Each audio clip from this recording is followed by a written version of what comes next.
ये कहानी है एक इंसान की जिसने 400 से भी ज्यादा दिन तक दुनिया के सबसे बड़े और बेरहम समंदर पैसिफिक ओशन में जिंदगी और मौत की जंग लड़ी, वर्ल्ड रिकॉर्ड बनाया और 14 महीनों बाद वो जिंदा वापस भी आया। लेकिन आते ही ऐसा क्या हुआ कि उसको सुसाइड करना पड़ गया। जानते हैं इस वीडियो में पूरी कहानी।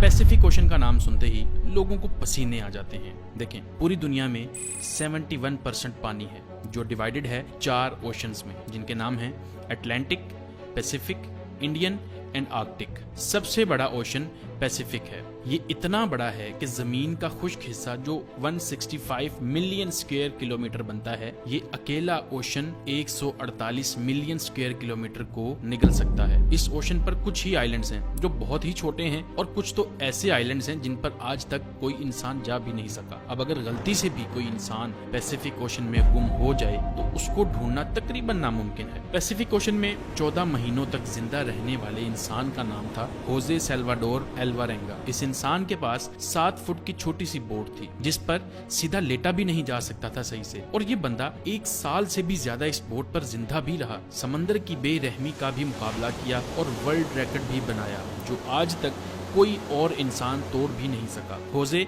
सिर्फ अपनी किस्मत से मजबूर था कि वो इस बदतरीन मुश्किल में फंस गया। ये बात है 2012 की। होजे 36 साल का एक तजर्बाकार मछेरा था जो मेक्सिको के एक गांव कोस्टा अजूल में रहता था। 17 नवंबर 2012 में होजे और उसका एक साथी मिलकर फिशिंग करने निकलते हैं, मामूल की तरह अपनी 7 फुट की छोटी सी बोट पर। इस बोट पर वो ज्यादा दूर जाके मछली नहीं पकड़ सकते थे क्योंकि बोट बहुत छोटी थी जिस पर एक इंजन और एक ही फ्रिज था, तो ये कुछ ही मछलियां पकड़ सकते थे। दोनों ने 30 घंटे में वापस आने का फैसला किया। दोनों निकल पड़ते हैं। मेक्सिको के साहिल से 120 किलोमीटर दूर अपना जाल समंदर में बिछा रहे होते हैं कि अचानक एक खतरनाक समुद्री तूफान उनको अपनी तरफ आता नजर आता है। वक्त बचाने के लिए वो जाल को भी वहीं छोड़ देते हैं और बोट को फुल स्पीड पर भगाते हैं। मुसलसल 6 घंटों तक वो साहिल से सिर्फ 20 किलोमीटर ही दूर थे कि बोट का इंजन अचानक खराब हो जाता है। उनको साहिल भी दिख रहा था और उनका गाँव भी। तूफान काफी पीछे रह गया था। उनके पास एक रेडियो था जिसके जरिए उन्होंने अपनी लोकेशन अपने बॉस को भेज दी और जवाब का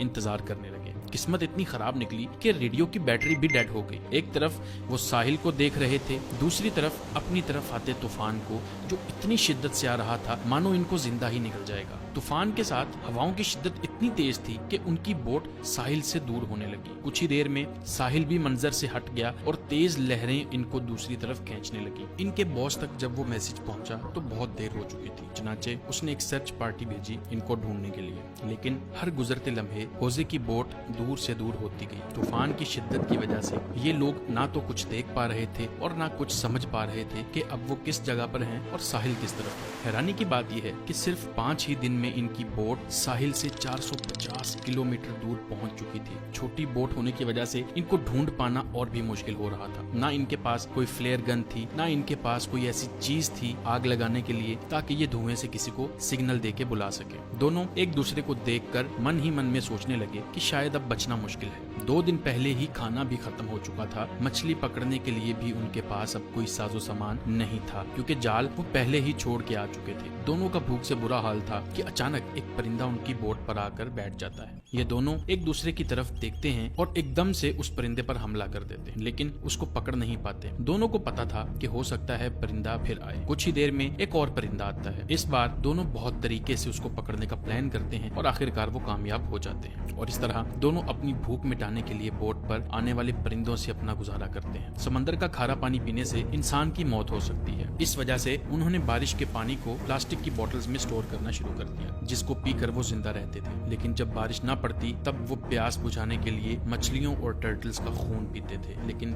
वो भी तब जब वो उनको पकड़ने में कामयाब हो जाते थे। दिन गुजरते गए और फिर महीने। ये दोनों जिस मेंटल टॉर्चर से गुजर रहे थे वो इमेजिन करना भी हमारे लिए बहुत मुश्किल है। आखिरकार होजे का साथी ये टॉर्चर बर्दाश्त ना कर सका और 4 महीनों के बाद उसने सुसाइड कमिट कर लिया और अब बोट पर सिर्फ होजे अकेला था और उसके चारों तरफ पानी ही पानी था जिसको देखकर उसको जिंदगी की कोई उम्मीद बाकी नहीं नजर आ रही। लेकिन अपने हालात से तंग आकर वो जैसे तैसे जिंदगी गुजारने लगा। मैप्स में देखा जाए तो एक अंदाजे के मुताबिक होजे पैसिफिक ओशन के इस हिस्से में मौजूद था जिसको दुनिया का खामोश तरीन हिस्सा माना जाता है क्योंकि यहाँ से सिर्फ कार्गो शिप्स ही गुजरती हैं। मेक्सिको के साहिल को छोड़े 6 महीनों से भी ज्यादा हो चुके थे और इस दौरान होजे ने अपने साथी को भी खो दिया था। इस वजह से वो काफी ज्यादा फ्रस्ट्रेट हो चुका था। एक दिन होजे को दूर समंदर में एक कार्गो शिप नजर आती है। पिछले 6 महीनों में ये पहली शिप उसको नजर आई थी और ये मंजर देखते ही उसमें जिंदा रहने की उम्मीद फिर से वापस आ गई। होजे ने कार्गो शिप की तरफ हर मुमकिन इशारा करने की कोशिश की, लेकिन बदकिस्मती से शिप इतनी दूर थी कि होजे को वो ना देख सके और देखते ही देखते होजे की नजरों से वो शिप भी गायब होने लगी और वो ये सोचने लगा कि शायद मेरी किस्मत में मरना ही लिखा है। दोस्तों जरा सोचें, 6 महीने तक आप दुनिया की ऐसी जगह पर टक हो जहाँ पर आपको दूसरा इंसान भी नजर नहीं आता, और अगर एक लंबे अरसे के बाद आपको कोई दिखे लेकिन वो आपको ना देख सके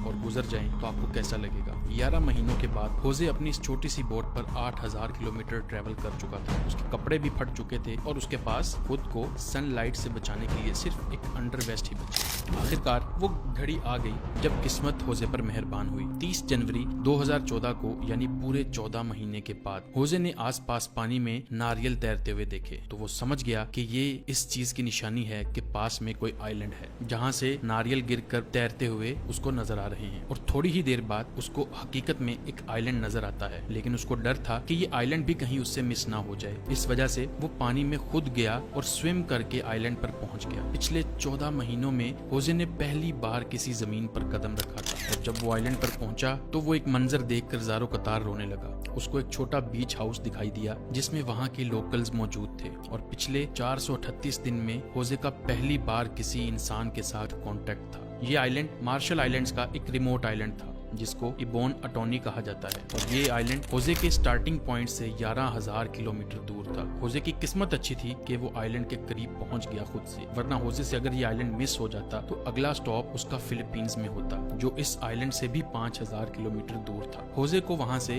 अपने घर वापस भेजा गया और पहुँचते ही वो एक और मुसीबत से गिर गया। वापस पहुँचने पर होजे ने 438 दिन के नाम से एक बुक भी पब्लिश की, मगर होजे पर अपने साथी को मारने का इल्जाम लगाकर उस पर केस कर दिया गया। वही साथी जिसने होजे के मुताबिक सुसाइड किया था। इतना कुछ देखने के बाद जिंदा वापस आने वाला शख्स जो अपनी सफाई बयान ना कर सका और उसको जेल भेज दिया गया, होजे ने परेशान आकर सुसाइड कमिट कर लिया और इस तरह से ये स्टोरी कंप्लीट होती है। उम्मीद है आपको ये वीडियो पसंद आएगी। अगर इस तरह की मजीद वीडियोस आप देखना चाहते हैं हमारे चैनल को सब्सक्राइब कर लीजिए। आपसे मिलते हैं अगली वीडियो में। अल्लाह हाफिज।